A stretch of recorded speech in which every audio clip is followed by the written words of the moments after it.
Welcome back, all you Fabricants and Fleshbags, to the super, not funny show reviews.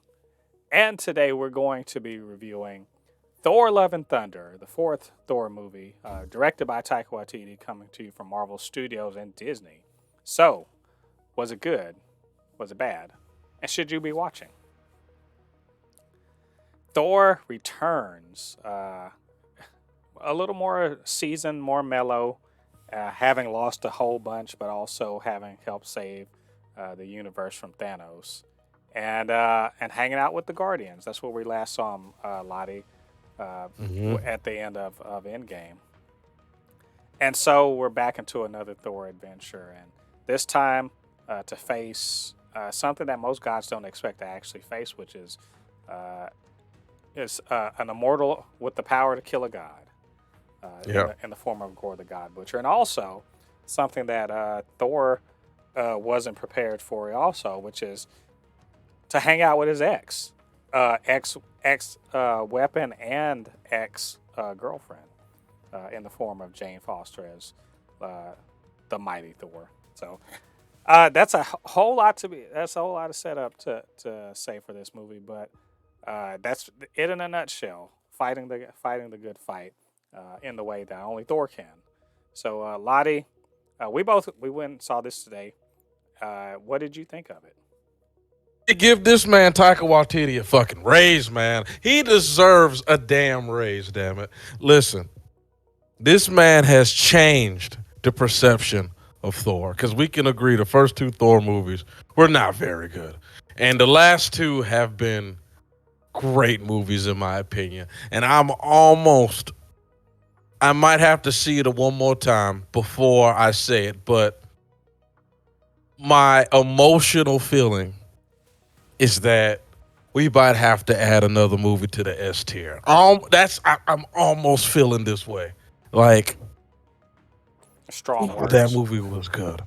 That movie was good. I loved the movie. It was entertaining from beginning to end. Like, there was no like super pop offish parts in the movie, but it was absolutely entertaining. I never once felt like, damn, this is kind of dragging on or this is a little boring. I was utterly entertained throughout the movie with the fight scenes, just everything, the dialogue, the fight scenes, the comedy, everything about this movie from beginning to end entertained me and captivated me in the movie.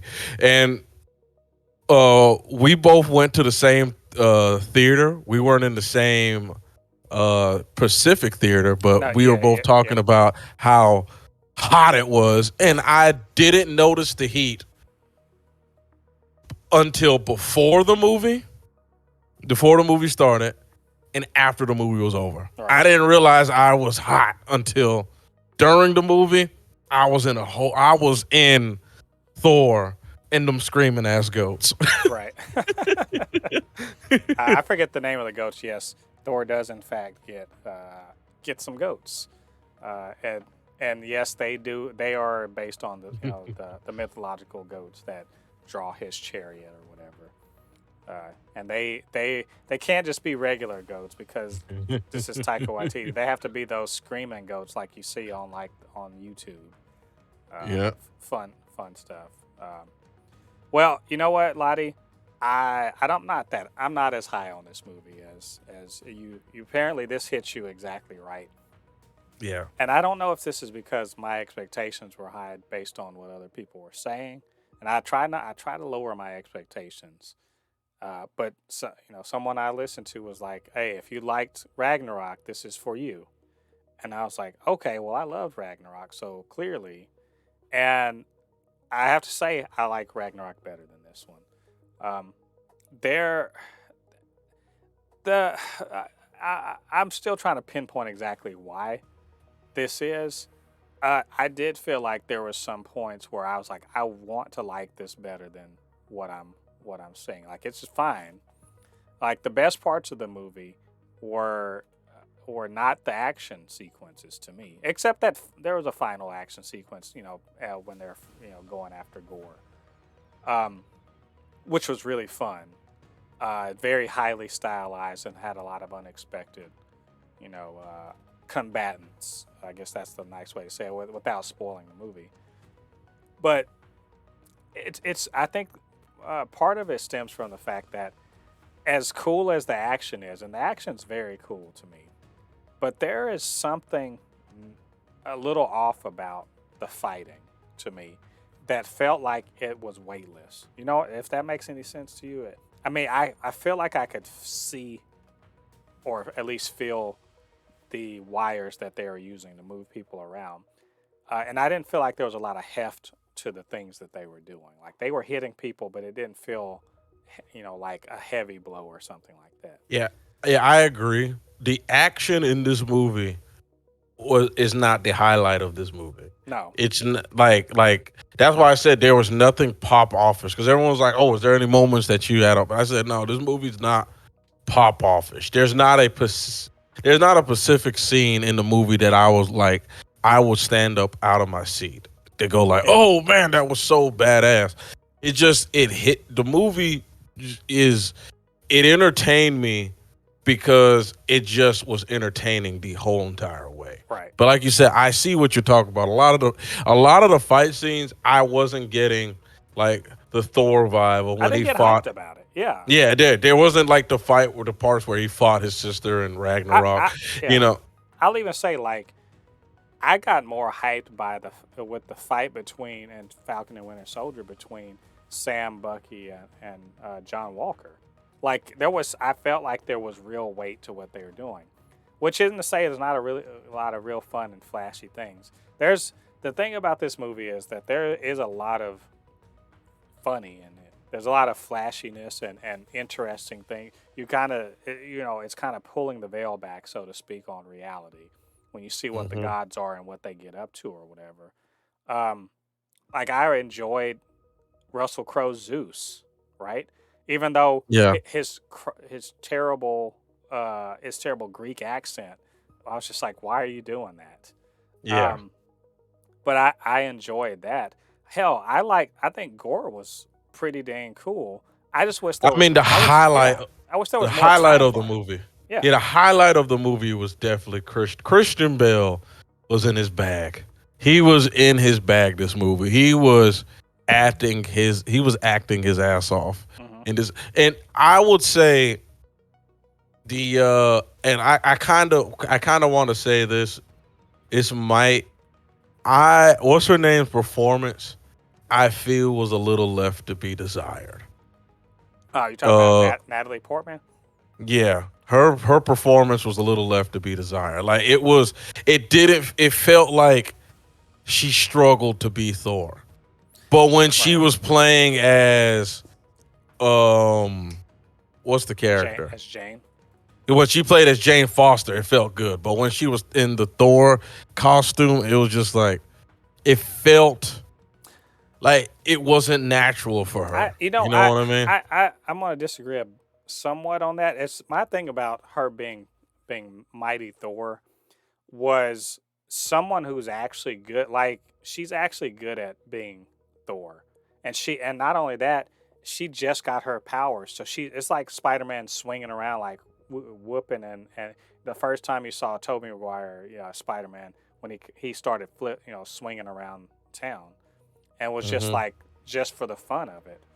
And she's kind of feeling herself in this one, and I'm like I like that. I like the fact that it sort of puts Thor on the back foot, and he's sort of jealous, and like the whole allegory or the he's talking about breaking up with not Stormbreaker with Mjolnir, but he's really talking about breaking up with Jane. So I enjoyed that bit. I think she got to do a lot of fun and cool things that are pretty typical superhero things. I think maybe my deal with the action in this movie could be that the fight choreographers, the people who are doing the stunts and all that, who are choreographing these epic fights, maybe they're running out of ways to convey, you know, the kind of grand scale fighting that we're thinking of.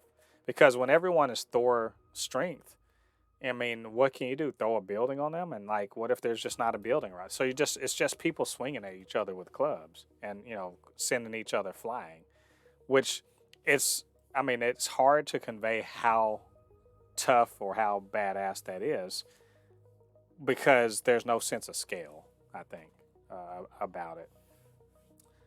Um, there's, I think the story. I like the story well enough. In a way, I sort of wonder what Valkyrie. I mean, Valkyrie kind of was the whole "let's point you in the right direction" sort of thing. And by the way, and Tessa Thompson she was being a badass. So I'm not taking any of that away from her. But in a way, she's sort of she's providing answers when they need it, right? And I kind of wanted a little more from that. Even though that little bit when Yeah. they were in what do they call it, Omnitopia, whatever that was, that city.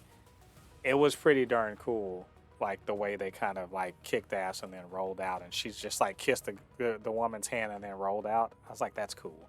So, what do you think about? Well, we were talking about Gorr before. His whole story arc, from start to finish. What do you think about that? It was good, man. I love to start off where it showed how he went from being just a normal person to becoming basically this killer of God. And the only thing that one thing I did not like about how they did his character, and I wish Marvel make him a little grander. I Yeah, didn't like how he just became the god killer in just a little time. yeah, And it was he was just killing lesser gods. You hmm know what I mean? And I just didn't like that. I really wish they would have made it this like I really wish they made him this overarching powerful villain. And I can understand why they probably didn't want to do it, because I think Marvel has this fear of trying to turn anybody into a Thanos level villain, because they're like, "Oh, we don't want this villain to be Thanos level or this powerful, entity." right. And they sometimes they heed the beat. The thing that I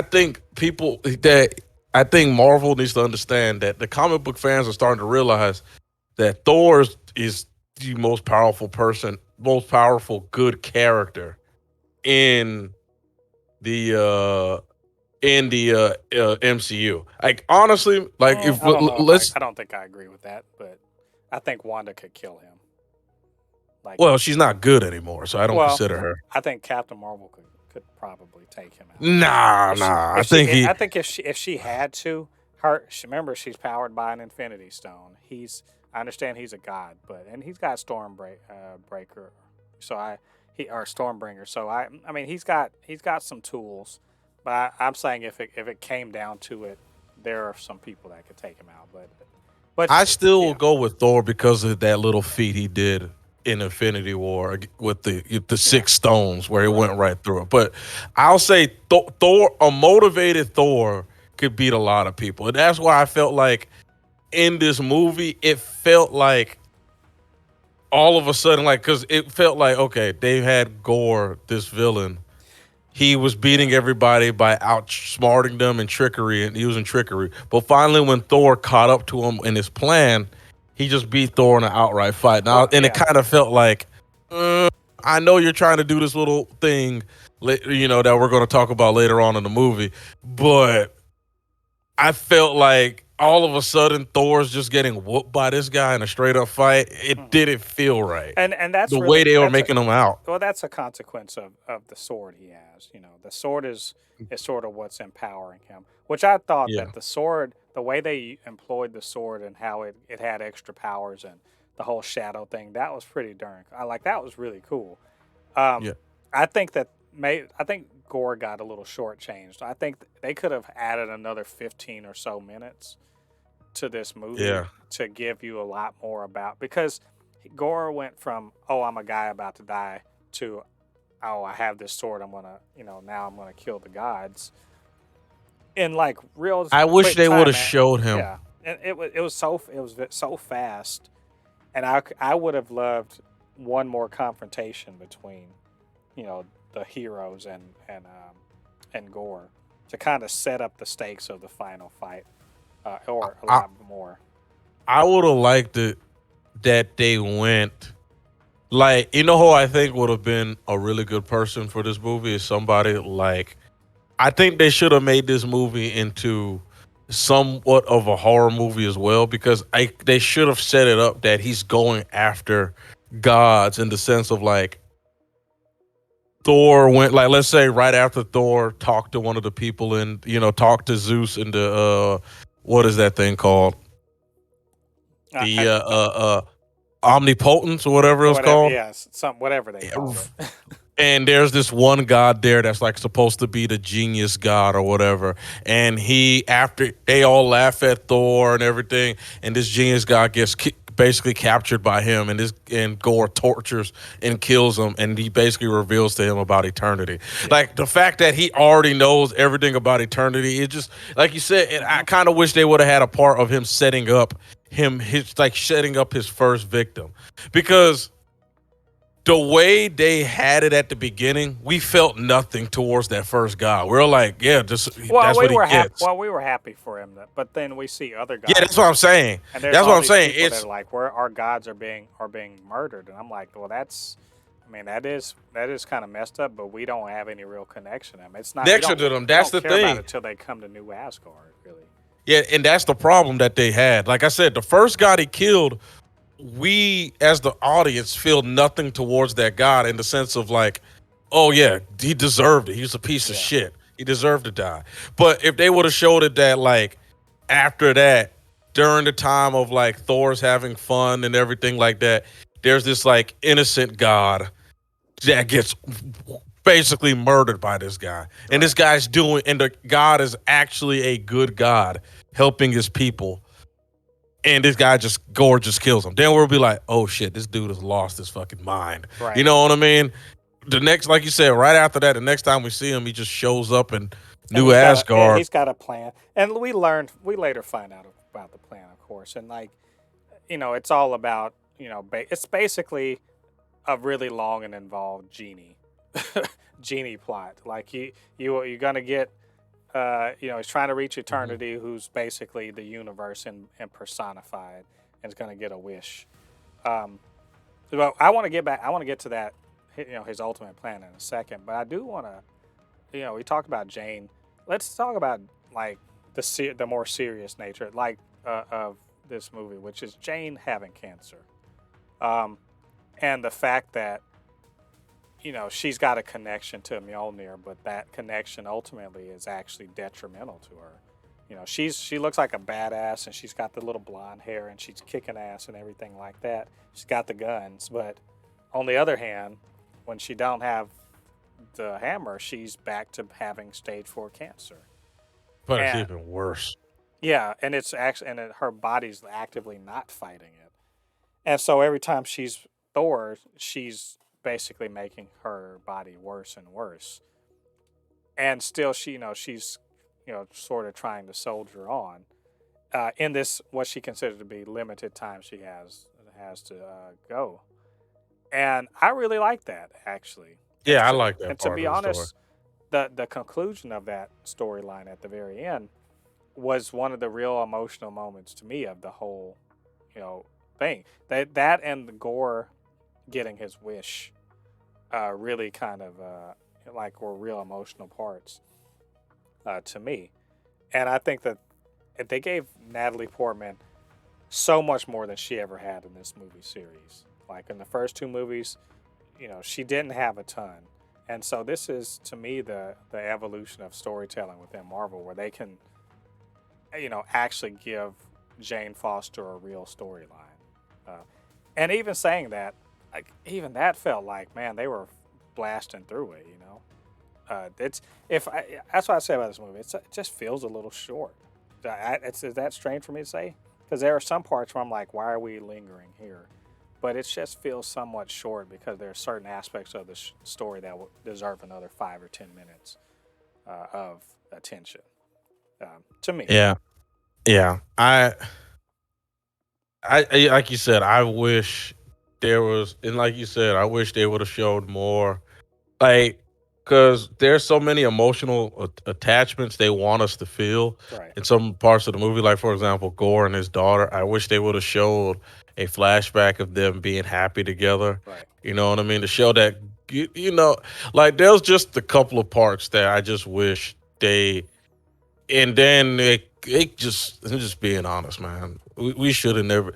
I kind of feel kind of cheated, and I do have to go back to that feeling I felt in the movie theater. I felt cheated when we did that whole entire supercast on what gods might be in the damn thing, and they just fucking. Did they even show Bast in the damn They movie? Like she was in it. You had to for look. like, You had to be paying for like attention. half a second. Like Yeah, it was just God. which I Like wasn't expecting. I wasn't expecting anything out of any of the other gods at all.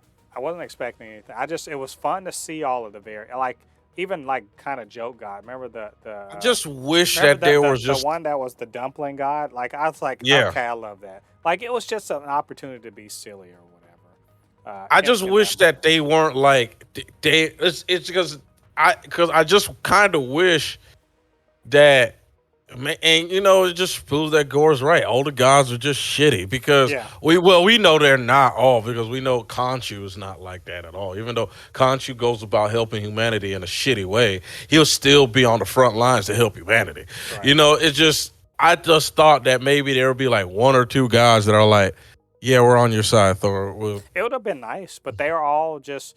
I think the idea is that the gods aren't really good. So, um, Yeah. the another That's why I just wish Khonshu was in the fucking movie, but well, I mean, it's asking too much. It's asking way too damn much. Or at least mention him. right. Well, there another major aspect of the movie was the rekindling of the relationship, the love that never actually went away between Jane and Thor, and I think they spent a lot. They sacrificed other aspects of the story in order to do this part. So thank the Lord, it actually was a good foundational part of the movie. The two of them sort of, getting over whatever it was that kind of drove them apart, and seeing like they had a regular relationship, and just things kind of cooled off, and then they went in their own direction, and it wasn't anybody's fault. It just, it just happened, and Yeah. life And happened. I like how they did a little subtle thing of her being snapped. Yeah, You it's know, because my brother, like my brother, it was like me and a couple of my brother's friends, and they're all like my brother's friend's wife was like, oh, she was like, ooh, he's like, how does it make? Because she thought it was like making Thor look desperate. That to her only felt like 3 years, but to him it felt like 8. And I said, no, she got snapped. That's right, why it only feels like 3 years to her. It was like, oh, yeah, I said, yeah, the 5 year difference. right. Because to her, they've been apart for just 3 years. To Thor's been a decade. Yeah, He's it's been been very dealing long. with this pain. He's been dealing with this loneliness pain for a decade. To her, it just feels like nothing. You know what I Right, mean? I won't say it's nothing to her, but to her, she hasn't went through the depression and loneliness that Thor went through. You right. know? Yeah, and on top of all of the other things he's dealing with, like Thor, like if anything about this, Thor he's a better character now than he was before. He's still a big, lovable doofus sometimes, and he definitely is a screw up at moments. But also, he's a lot wiser and more mature, and has been through some stuff. And maybe Yeah. that's what he needed in order to be, you know, to be worthy again, if you will. And so I like that their relationship was like front and center, and their love and rekindling, and it's at the center of all that, and the fact that they actually are a great, partnership on the battlefield, off the battlefield. It's really, really well done, I think. Um, I mean, at the end, it was not a bad Marvel ending. I'll say this much: it was Hmm. actually a good Marvel ending. Made sense to me. I do want to highlight. I know this is kind of running long, but fuck it. It's Thor: Love and Thunder. Did you notice? We'll talk about the post-credit scenes in a sec. But did you notice in the temple or the chamber or whatever for eternity? Yeah. Were you paying attention to the statues on the wall? Yeah, those are those are the Celestials, Erisham, and all them. Oh no! See, you saw one. There's one. Arishem is the statue that toppled at the beginning that Thor caught. But Wasn't there another one that looked like what's his name? there is a watcher. There's a Yeah, there statue was of a one. watcher. There was a Watcher. There was Wasn't there a statue of what's the dude's name? The Planet Eater. I could have sworn I saw one of I them think there was a statue. I gotta watch again, but there was of Galactus. Of Galactus. But death. I saw death. I looked close because I was like, oh shit, on the side. There was a statue of death as we've seen in the comics. Like and there let's say I said there was one there's one more. What did I say? Arishem, the Watcher, Galactus, Death, and the Living Tribunal. There was I noted there's one more statue and I couldn't quite make out what it was, but those are the ones that. So literally within that temple were statues to, you might call them primordial godlike powers within the universe. Like every single one of them, the Watchers being the closest thing to quote mortals as there are in the universe, but every other one is a celestial or an embodiment of something else, primordial and powerful within the universe. And of course, we got to see eternity, which I was like, when they said at the beginning of the movies, I was like, oh shit, they're actual eternity. And they didn't just they brought it in exactly as I remember seeing it in the comics. And I'm like, y'all, if you don't really know this stuff in the comics, maybe you're just like, well, that's cool. But I'm like, y'all don't understand how deep this is. Like, this is much deeper than the Infinity Stones. They are, the Living Tribunal is quite literally answers only to he who is above all, right? Yeah. And eternity is the universe personified. And Galactus is the next universe in waiting, right? And death, and all of these things are like huge cosmic powers. And I was like, hell yeah, they're making it. I mean, it's all we know, it's all real, but like they're actually showing it off. And I was like, hell yeah, that's good shit. So let's talk about the, at the end. So at the end, of course, Gorr chooses not to kill all the gods, but instead chooses to have his daughter resurrected, even though he's been tainted and poisoned by the Necro Sword. And he dies, and he leaves her in the care of Thor. And I love that, like, the ending of the movie was so epic to me, simply because that little girl, but which I'm not sure. I gotta check if that's Hemsworth's daughter, but one or two of his kids are actually in the movie. But she's running. She's got Stormbreaker. He's got the Mjolnir that's put back together, and they're going and being ass kicking gods, helping out people, and and I was like, I love that ending. But then we get the post credit scenes. So two of them. We'll talk about the second one. At the second one, I love that Idris Elba returns as Heimdall, as he welcomes Jane to Valhalla, because of course she died in battle, right?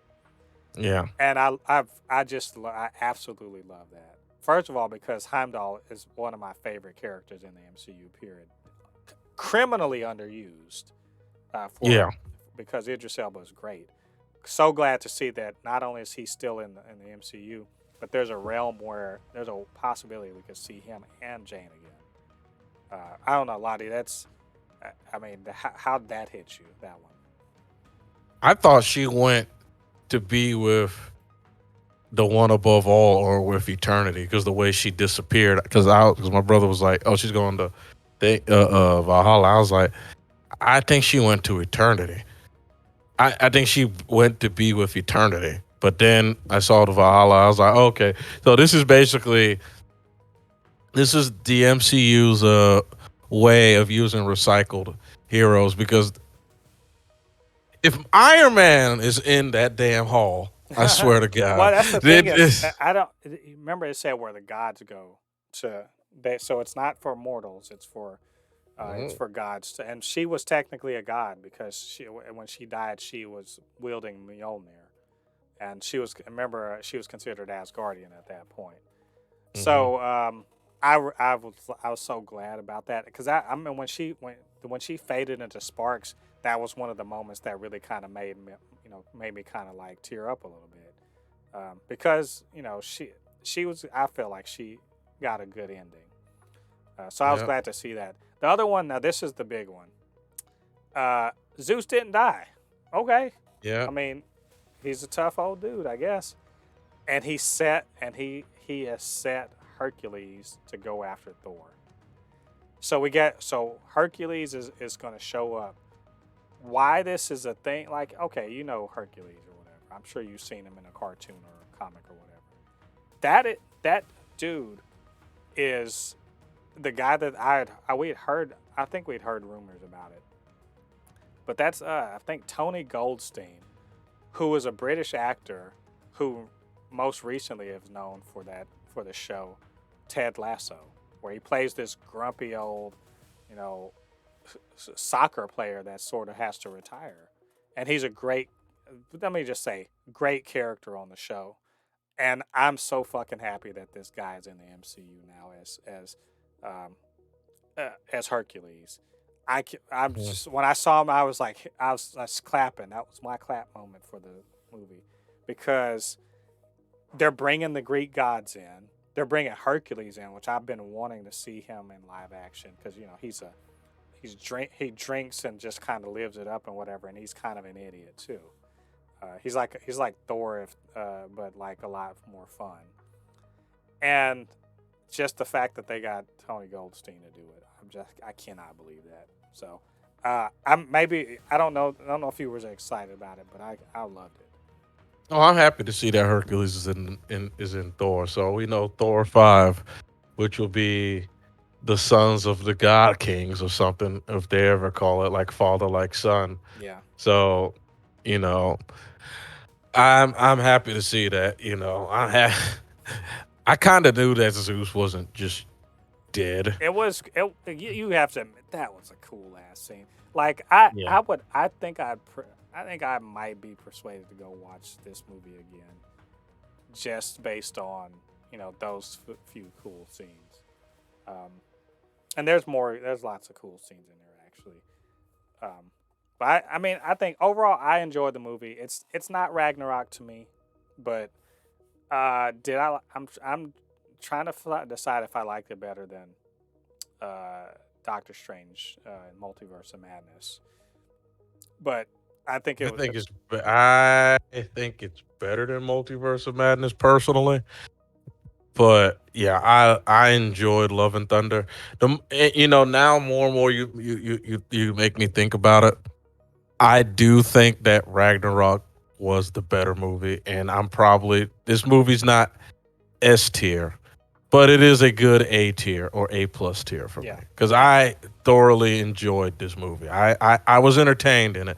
Like I said, there was no pop offs. I didn't like about had a panic attack when I was watching Batman, but I was entertained in this movie, and like I said, I just loved and just one more scene I just want to highlight that absolutely just I had the biggest smile on my face when Thor gave those kids the power of Thor. My God, it's like about only for a short time, for a only for short a amount short of. period of time. And I those, yes, was. yes, yes, yes. That scene was like I was like, okay, this is what we signed up for. Like those kids were doing, and they looked bad at I. And as soon as the little girl was like, I just had my little bunny, I was like, she is gonna murder more people. She's gonna murder more than anybody else. And my God, she was sitting up there. Oh my God. That's a great scene. That's a scene that Taika Waititi was. I can tell when he was typing it up, he was just laughing to himself about how he was going to film it and what it was going to look like. Yep. Beautifully done. So I guess man, this is a long one, but you know what? I think that's all of our thoughts about this movie. What you guys think about it? What do you guys think about what we had to say? Get down to the comment section. Let us know what you think. And of course, you can always hit us up. supernotfunnyshow@gmail.com or @supernotfunnys1 on Twitter. All right, all you Fabricans and Fleshbags, thanks for joining us on this extra long review of Thor: Love and Thunder. And keep checking back to the channel. We got more reviews, more podcasts in the future. Until then, I've been Mo They Pupe, your resident fabricant and comic extraordinaire on all things pop culture, joined by the anime expert, video game designer, and lover of all things superhero, my good friend Ladi. We'll see you guys on the other side of the thread. Peace. Peace.